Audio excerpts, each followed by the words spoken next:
Hey everyone, welcome back to the Willborn Files. Hope you've been doing good. I don't usually upload on this channel, but I figured why not? You know, I want to do something with it, and I figured why not do it while playing some good old Dying Light the Beast.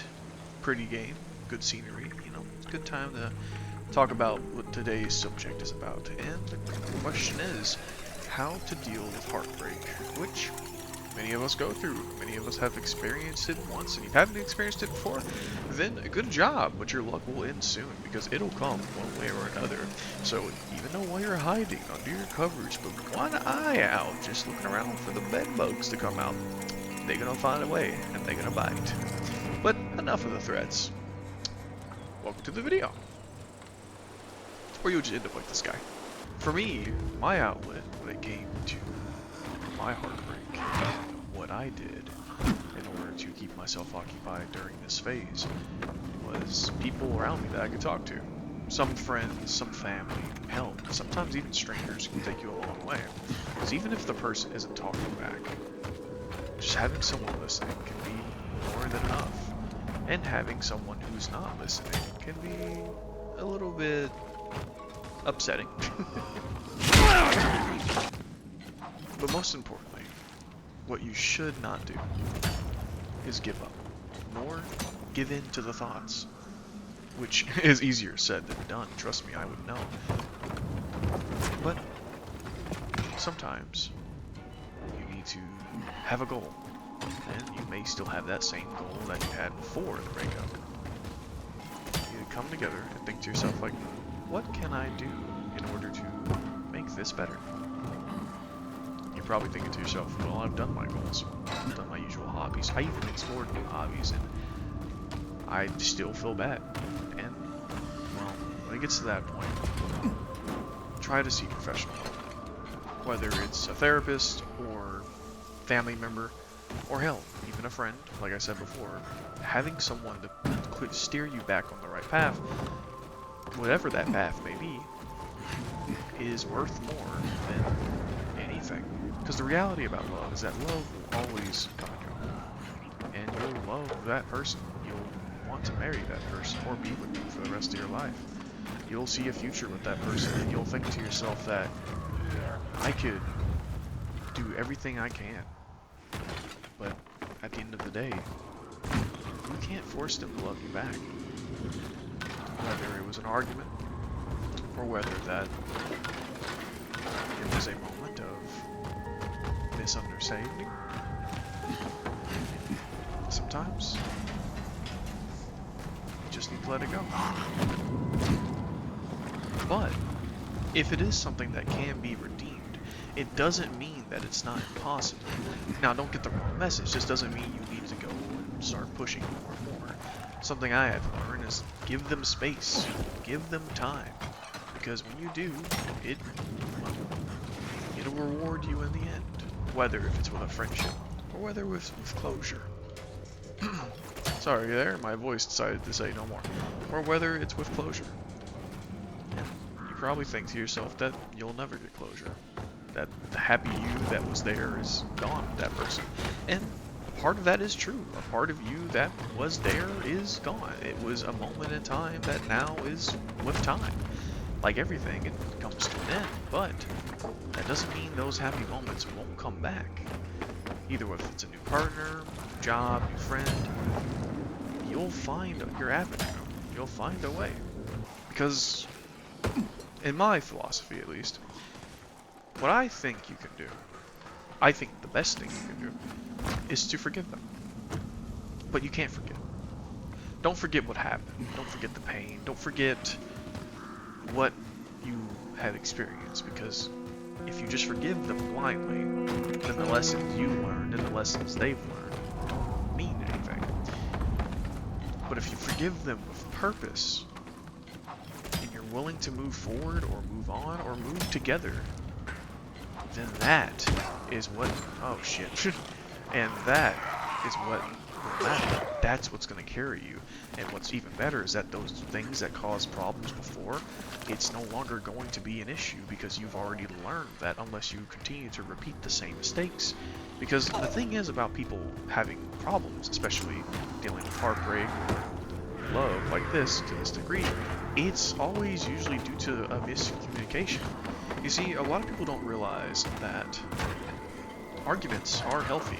They're actually natural for a relationship. You'll first look at it and be like, well, that looks like a red flag, obviously. And yes, there are some arguments that are a red flag. We're not going to say they're not. But having disagreements and coming to terms to understand why they're having disagreements is a perfectly normal reaction and normal case in your relationship. It's okay to feel the certain way you feel because it's normal. It's a human reaction. Now, let's be honest here. Not every feeling is justified, but every feeling does have facts and reasonings behind them. So let's take a look at it, for example. When people have an argument, normally when you look at it, it's A and B. A, there's the issue at hand, and B, there's the fight. But when you notice people fighting, it's never actually about the problem that's actively going on. It's always the other way around.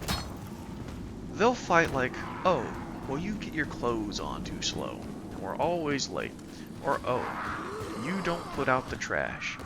Things like that. Or you don't talk to me enough, or etc. You know, there's problems that you may not even realize. But that is just the argument, the initiation.